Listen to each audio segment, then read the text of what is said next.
All, Craig again on the end of week 5, which weight-wise has been quite incredible. Don't know whether I weighed incorrectly last week. I don't think I did, because I weighed 3 times. Each time I weigh myself, I weigh 3 times and make sure I get the same weight. This morning when I got up, I weighed myself and I'd lost 2.2 kilos this week, and so I'm down now to 82.3. Now there is probably a good reason why I lost so much, because this morning when I had my breakfast, which was just a piece of dried wholemeal toast, a banana and a cup of black coffee, and I'm just about to go on my walk and then my exercises. Well, this morning was my first meal in 2 days. I fasted for 2 days. I didn't mean to fast for 2 days, but there are reasons for it, and I'll explain that a bit later on. But my goal was to get down from 90.1 kilos down to 80 kilos minimum. And I'll go further. I'll just keep going until I'm frazzled away. But I'm really pleased with this week's effort. I feel a bit lethargic. Not a wise thing to fast. I took in plenty of fluids, but no food at all for not quite 2 days. But I lost 2.2 kilos this week.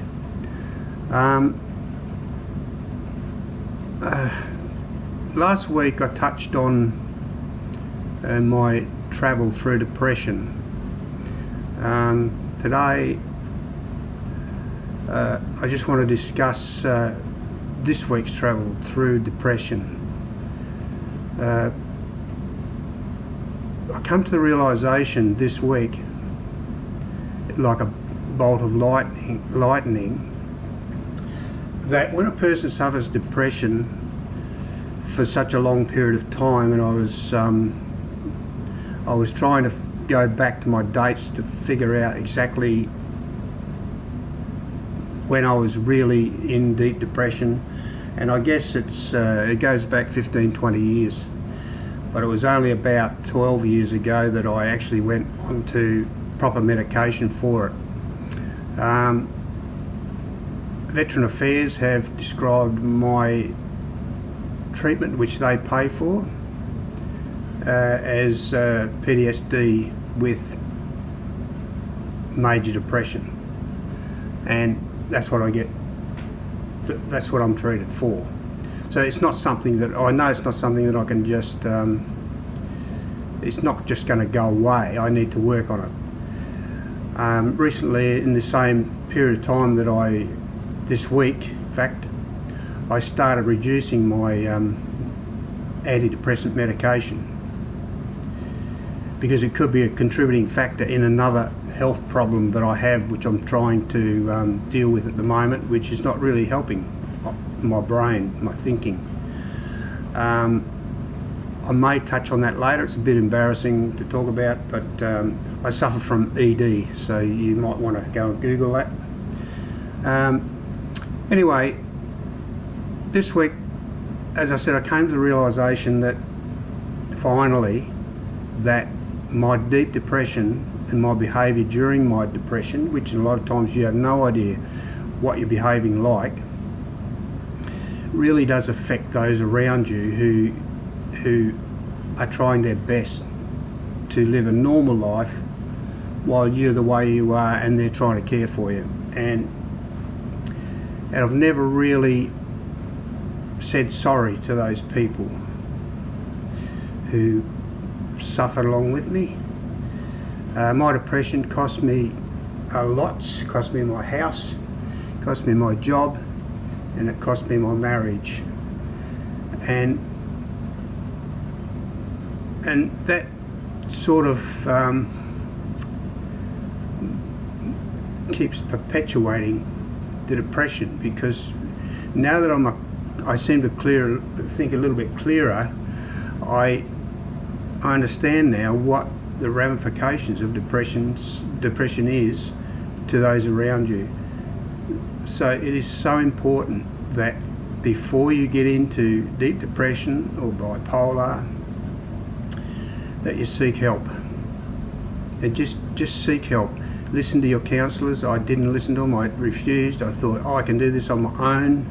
I don't need them. They just reading out of a book and telling me what should happen and all that sort of stuff. I refused to listen to them. And that's the reason why I kept going back into mental health clinics, because of suicidal thoughts and suicide attempts. So please, if you're a youngster out there and you're going through things like you're just laying around, you don't want to do anything, you're lethargic, you're self-harming. Thank God I never got to that point, never thought about it. But if you're doing stuff like that and you are having anxiety attacks, for instance, over just simple little things, like my big problem was for a stage there, I couldn't go out of the house. I couldn't ever go into a shopping centre. There was too many. I tried to beat it. I went in and I just panicked. Too many people, too many lights and stuff, and I'd just have to go out and then I'd have to sit in the car for quite a while until I calmed down before I could drive back home. And you really need to get help before it's too late.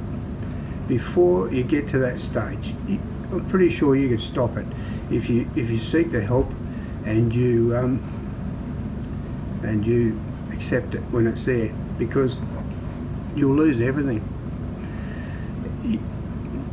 You lose everything. You could lose your life. And let me tell you something, taking your own life might solve your problem, but you start a whole new round of problems for those around you and those who love you. So don't even contemplate that. If you do start thinking like that, go straight to a hospital and tell them you're having suicidal thoughts, and they'll take care of you. Do that. Would you promise you'd do that?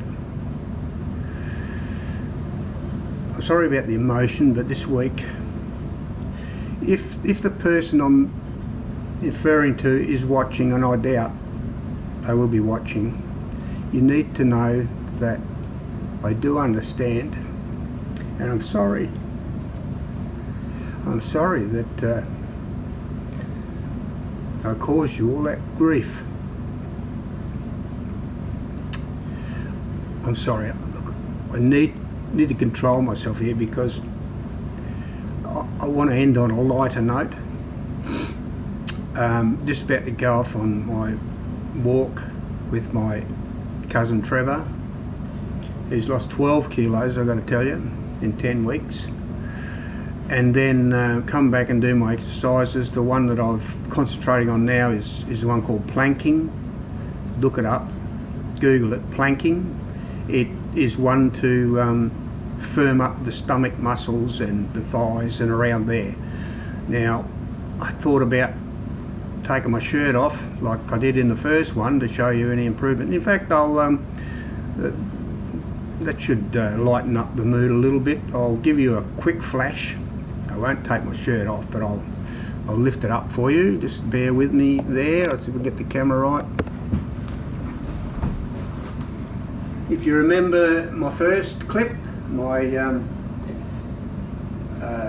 pregnant lady look, my big belly and my boobs, well, this is how it is at the moment.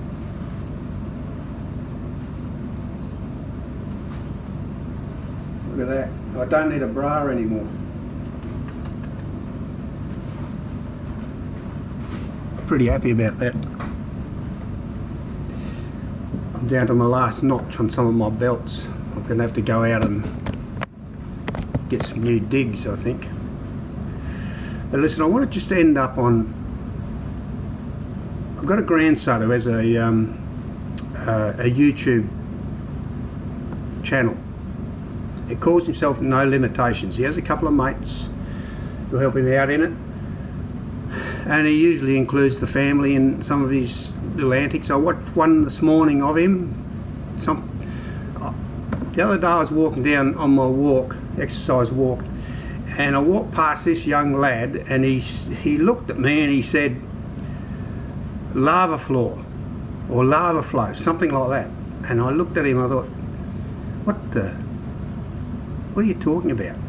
And I just kept walking. And I heard him yell it again. Anyway, I just kept walking.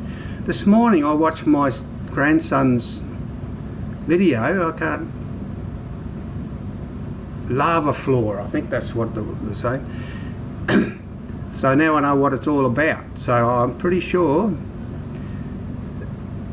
some people are going to think I'm pretty strange if somebody yells out lava floor again while I'm out on my walk, and I see a 66-year-old trying to climb up a telegraph pole, or standing on the ledge in the shopping centre, or standing on the table in the restaurant.